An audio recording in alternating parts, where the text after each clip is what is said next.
ഒരു ഒരാവശ്യമില്ലാത്തൊരു കാര്യം പറയാനാണ് ഞാൻ വന്നേക്കണത്.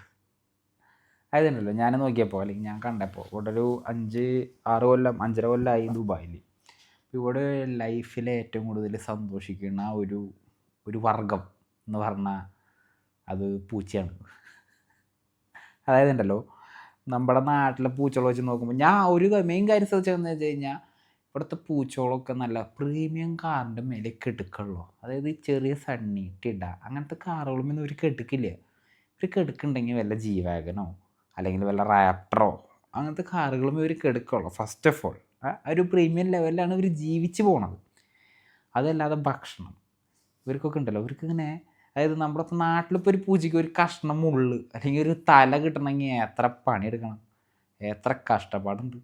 ഇവിടുത്തെ പൂച്ചകൾക്ക് ഒരു ബുദ്ധിമുട്ടും ഇല്ല. അങ്ങനെ വായിൽ അതായത് നമ്മളിങ്ങനെ പൂച്ചക്ക് എടുക്കുന്നുണ്ടെന്ന് വിചാരിക്കുക. ഒക്കെ എടുക്കുന്നുണ്ടെങ്കിൽ അതിൻ്റെ നാവ് ഇങ്ങനെ അങ്ങനെ ആക്കിയാൽ ആ കിട്ടുന്ന ഒരു ഏരിയയിൽ പൂച്ചയ്ക്ക് ഫുഡ് കിട്ടും. ഇവിടെ ക്യാറ്റ് ഫുഡ്, ഇവിടെ അതിന് വേണ്ടിയിട്ട് ഓർഗനൈസേഷൻസ് ഉണ്ട്. നമ്മൾ പൈസയൊക്കെ കൊടുത്തിട്ട് പൂച്ചകൾക്ക് ഫുഡ് കൊടുക്കും. അങ്ങനെയൊക്കെ ഒരുപാടുണ്ട്.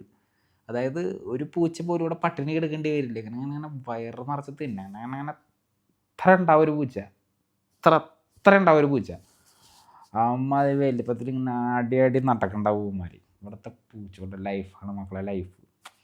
നാട്ടിലെ പൂച്ചകളുണ്ടല്ലോ, അവർ എന്താ പറയുക, എല്ലും തോലായിട്ട്. ഞാനിപ്പോൾ ഇവിടെ ഞാനും കൂട്ടുകാരും കൂടി ഇന്നലെ നടന്നു വരുന്ന സമയത്ത് ഒരു പൂച്ചനെ കണ്ടു. ഞാനും തൻവീറും കൂടിയിട്ട് ഇങ്ങനെ നടന്നു വരുമ്പോൾ ഒരു പൂച്ചനെ കണ്ടു. ഞങ്ങൾക്ക് എന്താണ് ഈ പൂച്ച ഇങ്ങനെ ഭയങ്കര ശോഷിച്ചിട്ടൊരു പൂച്ച, എന്താണ് ഈ പൂച്ച ഇങ്ങനെ? നമ്മുടെ നാട്ടിലത്തെ പൂച്ചകളൊക്കെ ഓരോ പൂച്ചയായിരുന്നു ഞങ്ങൾ പറഞ്ഞത്. അതായത് ഇവിടെ ബാക്കി എല്ലാ പൂച്ചകളും ഇങ്ങനെ ഇങ്ങനെ ഉടുക്കുടുക്കായിട്ട് നിൽക്കുന്നുണ്ടാവും, അങ്ങനെ ഉണ്ടച്ചിട്ട്.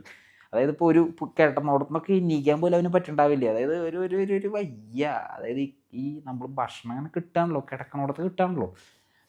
നാട്ടിലൊരു പൂച്ചകളുടെ അവസ്ഥ ആലോചിക്കുമ്പോൾ ഇവന്മാരൊക്കെ ഇങ്ങനെ നടന്ന് ഓടി പണിയെടുത്തിട്ട് കിടന്നുറങ്ങാൻ പറ്റുമോ?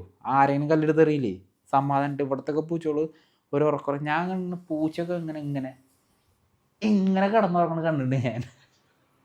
അതായത് നല്ല സമാധാനമായിട്ട്, ആരും ശല്യപ്പെടുത്തില്ല. ഇവിടെ ആരും ഡിസ്റ്റർബ് ചെയ്യാൻ വരില്ല. ഒരു പൂച്ച അങ്ങനെ കിടക്കുന്നത് കണ്ടിട്ട് ആരും അതിനൊന്ന് തോണ്ടാനൊന്നും പോലും. ചിലപ്പോൾ ഒന്ന് വിളിക്കും. ഞാനൊക്കെ എനിക്ക് പറ്റുന്ന ഇങ്ങനെ കിടന്ന് ഉറങ്ങുന്നത് കാണുമ്പോൾ ചെറിയൊരു വിഷമമാണ്. ഇവരൊക്കെ നല്ല സുഖമായിട്ട് കിടന്ന് എന്നൊക്കെ സൗണ്ടൊക്കെ ഉണ്ടാകുമ്പോൾ എണീറ്റ് ഇങ്ങനെ നോക്കും. ഇങ്ങനെ ജസ്റ്റ് അവിടെ തന്നെ കിടന്ന് ഉറങ്ങും. ആ ഒരു ജീവിതമായിട്ടൊക്കെ പൂച്ചകൾക്ക് കിട്ടുന്ന നാട്ടിലെ അടി കിട്ടും. ഒരു കഷ്ണം മുള്ള് അല്ലെങ്കിൽ ഒരു തലയിലൊക്കെ കഷ്ണമാണ് കിട്ടുക. ഇത് കിട്ടണമെങ്കിൽ അത്ര അടി കിട്ടണം. ഞാൻ കണ്ടിട്ടുണ്ട് ആൾക്കാർ, എൻ്റെ അമ്മ പൂച്ചേനെ മറ്റേ വെട്ടോത്തി കൊണ്ട് ഓടി തിന്ന് ഞാൻ കണ്ടിട്ടുണ്ട്. അപ്പോൾ ഇമ്മാതിരി ജീവിതമാണ് അവിടുത്തെ പൂച്ചയോട്. കഷ്ടപ്പെട്ട് ജീവിച്ചിട്ട് എല്ലിൻ്റെ കഷ്ണമൊക്കെ കിട്ടിയത് പട്ടികൾ ബാക്കി കിളികൾ എല്ലാവരുമായിട്ട് അടിയും കൂടണം. എന്നിട്ട് എന്തപ്പോൾ ഇവർക്ക് തിന്നാൻ കിട്ടുക? ആകെ കിട്ടുക 2 കഷ്ണമില്ല. അത് തന്നെയാണ് ഈ ശോഷിച്ച പൂച്ചകളാവും. പിന്നെ അവിടുത്തേനൊക്കെ നല്ല ഫ്ലെക്സിബിലിറ്റി ഒക്കെ ഉണ്ടാവും കേട്ടോ. അപ്പോൾ ഇവിടുത്തെ ഒരു പൂച്ചേനെ കൊണ്ടുവന്നിട്ട് ഒരു പാമ്പിനെ പിടിക്കാൻ പറഞ്ഞ ഇവന്മാർക്ക് പറ്റുന്നില്ലേ. പക്ഷെ അവന്മാരുടെ കയ്യിൽ അതിനുള്ള പവർ ഉണ്ടാവും, അതില്ല എന്ന് പറയുന്നില്ല. പക്ഷേ ലൈഫ് ഇവിടുത്തെ പൂച്ചകൾക്ക് തന്നെയാണ്. ഇങ്ങനെ കിടന്നോടത്ത് കിടന്ന് തിന്ന് നല്ല സന്തോഷത്തോടെയുള്ള ജീവിതം. ഞാനൊക്കെ സത്യം പറഞ്ഞാൽ അങ്ങനെ ഒരു ജീവിതം ആഗ്രഹിക്കുന്നത്. വെറുതെ ഇങ്ങനെ പണിയൊന്നും എടുക്കാതെ കിടന്നോടത്ത് കിടന്ന് തിന്നുക. പക്ഷെ നടക്കുക